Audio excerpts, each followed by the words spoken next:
ኢትዮጵያ ውስጥ ስትመጣ ግን እንደዚህ በጣም ስታርክሊ ይሄ ኤቫንጀሊካል ነው፣ ይሄ ፔንቴኮስታል ነው፣ ይሄ ሉተራን ነው ብለህ ለመለየት እስከምትቸገር ድረስ አሲሚሌትድ ሆነዋል ነው የምልህ። ኤኒዌይስ ወደ መሰረተ ክርስቶስ ልሂድልህ። አንዴ ቀጥታ ወደ መሰረተ ክርስቶስ ከሚሄድ በፊት ጥያቄያችን ምን ላይ የሚያተኩር ነበር? ፔንቴኮስታል ላይ አይደለም? ስለዚህ የመሰረተ ክርስቶስ አትፈልግም? እኛ የምንፈልገውን የፔንቴኮስታልን ነው። አሁን እንደዛማ ካልክ እኮ ለምን የሙሉ ወንጌል ላንብብል? የሙሉ ወንጌል ላንብብል። በጣም አሪፍ። የሙሉ ወንጌል ክፈትልን። አንድ ቪዲዮን ክፈትልን። እሺ አሁን አሪፍ ነው።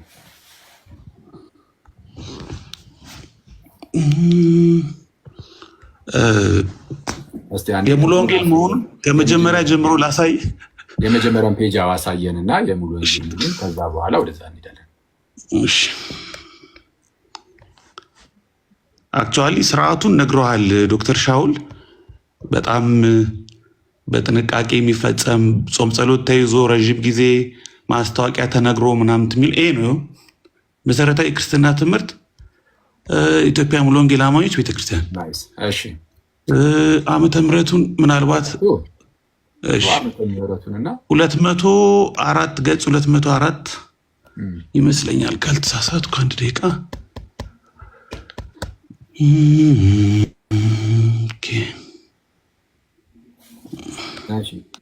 ትንሽ ጠጋ ታደርገዋለህ። አላገኘሁትም። ቆይ አንዴ 200 ምናምን ላይ ነው። እሺ የክርስቶስን ሞትና ትንሣኤ የምናስብበት ስርዓተ ቁርባን የጌታ እራት ወይም በሐዋርያት ሥራ እንደተጠቀሰው እንጀራን መቁረስ በመባል ይታወቃል። የቁርባን ስርዓት ልክ እንደ ጥምቀት ሁሉ በወንጌል ትእዛዝ የተሰጠበት በሐዋርያት ሥራ ሐዋርያት የፈጸሙትና በመልእክቶች ውስጥም የተወሳ ነው። ጌታ ኢየሱስ አልፎ በተሰጠበት ምሽት ዳግመኛ ተመልሶ እስከሚመጣ ዕለት ድረስ ራሱን መታሰቢያ ሆኖ እንዲፈጸም እንጀራን የመቁረስና ጽዋን የመጠጣት ስርዓት ደንግጎ ሄደዋል። አንደኛ ቆሮንቶስ 11:26 ይህ የእርሱ ጥያቄ ስለሆነ በዚህ መንገድ እርሱን ማስታወሱ በጣም ጠቃሚ ነው። እግዚአብሔር የሰውን ድካም በማወቁ ተጨባጭ የሆነ ምሳሌ መስጠት አስፈልጎታል። ተጨባጭ የሆነ ምሳሌ እንጀራው ለእኛ የተሰጠ የአካሉ ምሳሌ ሲሆን ወይኑ ፍሬ ጭማቂ ደግሞ ስለኛ በመስቀል ላይ የፈሰሰው የክርስቶስ ደም ምሳሌ ነው። ይህ ልጨርስል እዛችሁ ጋር ቁምና በኋላ የምናስታውሰው ነገር ህብስቱ የስጋው ምሳሌ ዶክተር ሻወር ያሉት ህብስቱ የጌታ ስጋ ነው፣ ደሙም ወይኑም የጌታ ደም ነው ያሉት። አሁን ደግሞ ምሳሌም ነው ማለት ምሳሌም አይደለም። እናንተም ምሳሌነቱን ታውቃላችሁ አይደለም?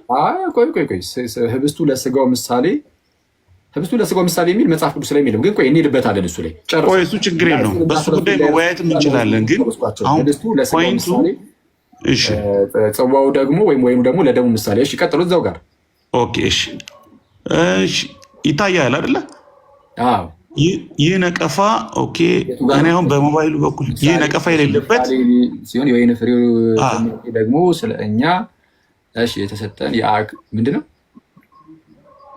ቆይ ላምበል የፈሰሰው ያው በመስቀል ላይ የፈሰሰው የክርስቶስ ደም ምሳሌ ነው። ይህ ነቀፋ የሌለበት ስርዓት ክርስቶስ ለቤተ ክርስቲያን ያለውን ፍቅር ወደ ሰዎች ልብ ያመጣል።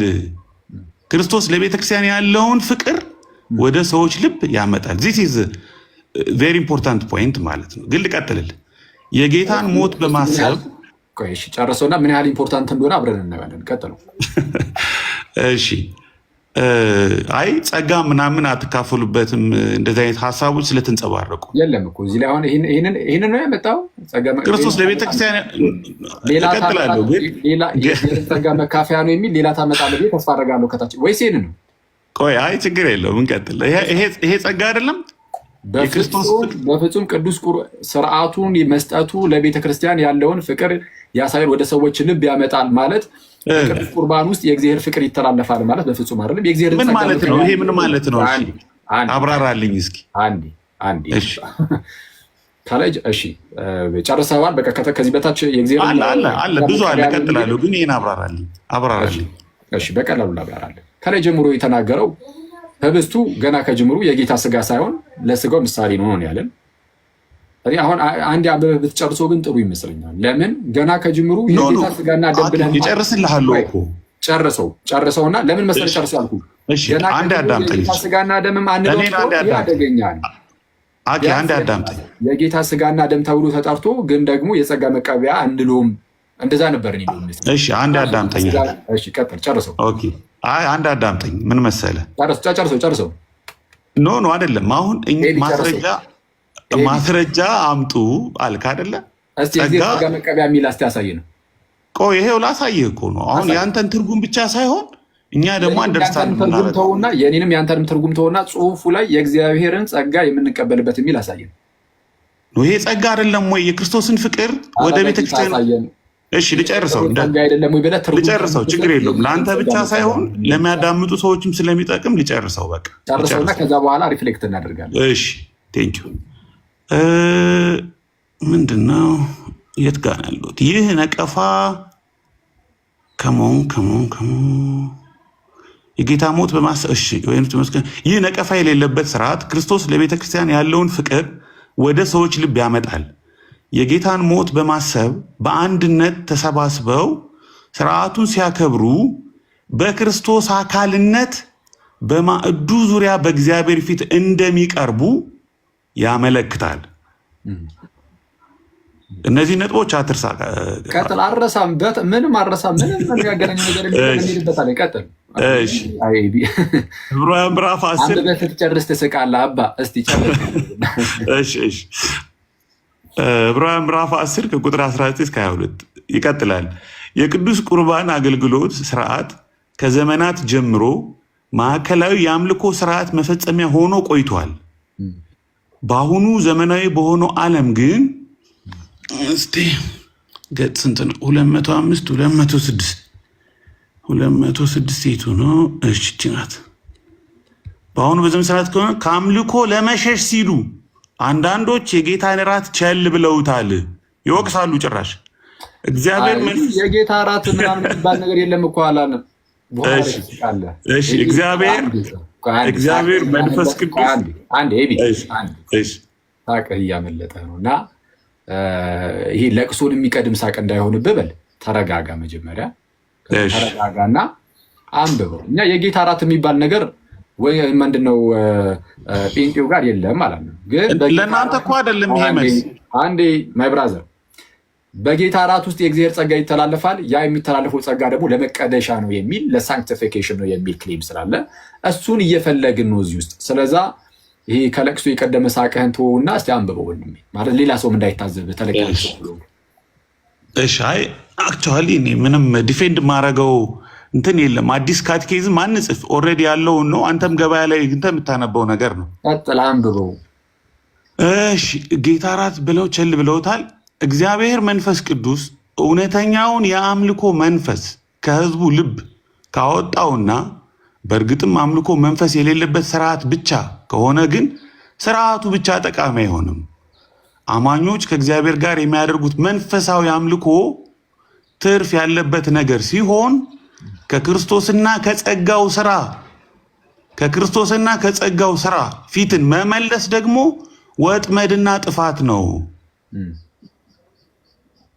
በጊዜው ይህንን የጌታ እራት እንድንወስድ የሚያስገድድ ጥብቅ ሕግ ባይኖርም የጥንቶቹ አማኞች የተመለከትን እንደሆነ ግን ይህ ስርዓት የሚፈጽሙት ዘወትር እሑድ እንደነበረ ግልጽ ተደርጎ ተቀምጧል። የሐዋርያት ሥራ ምዕራፍ 20 ቁጥር 7 አማኞች በኩራታቸውን የሚሰበስቡት በዚህ የሳምንት መጨረሻ ቀን ስለነበረ የጌታን ስርዓት ለመፈጸም ይህ ቀን ይመቻቸው ነበር። አንደኛ ቆሮንቶስ 16:2 እኛ በተፈጥሯችን ቀዝቃዛዎችና የማናመሰግን ብንሆን እንኳ ዋነኛው የክርስትና ህይወታችን መሰረት የቆመው በክርስቶስ ሞትና ትንሣኤ በተደረገልን ደህንነት ላይ ነው። ይሄ ነው የሙሉ ወንጌል። የመሰረተ ክርስቶስን አንድ ላንብብልህ። ቆይ አይ መሰረተ ክርስቶስን ማን ብሎ የጴንጤ ነው እየጠየቀን ያለ ነው። አሁን የሙሉ ወንጌልን ጨረስክ? ጨርሻለሁ። እሺ እዚህ ውስጥ አሁን የአንተን ትርጓሜ አይደለም የምልህ ኤቢ ማለት ከ3700 ሰው ፊት ስትጠየቅ በስነ ስርዓት ለመመለስ ሞክር። ማለት ይሄ ከሳቅ ከፊዙ ምናምን ራቅ ብለህ ማለት ነው። ከአንተ የማይጠበቅ ነገር አታደርግ። እሺ አሁን ባነበብከው ውስጥ አንደኛ የጌታ እራት የጌታ ስጋና ደም ነው የሚላል። ገና እንደው ከዚህ ነው እንደው የሚጀምር የጌታ ስጋና ደም ነው የሚላል።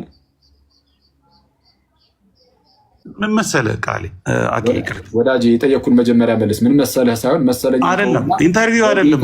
የጌታ ስጋና ደም ነው የሚል አለ የለም? ኖ አሁን ይኸውልህ አኬ አንተ እኔ ካነበብኩልህ ውስጥ የጠየኩን መልስልኝ። ኤቢ የጌታ እራት ገና ከዚህ ነው የሚጀምርልህ። ከዛን ወደ ጸጋው ወደ መቀደሻ ወደ ሳንክቲፊኬሽኑ ሊሄድብህ ነው።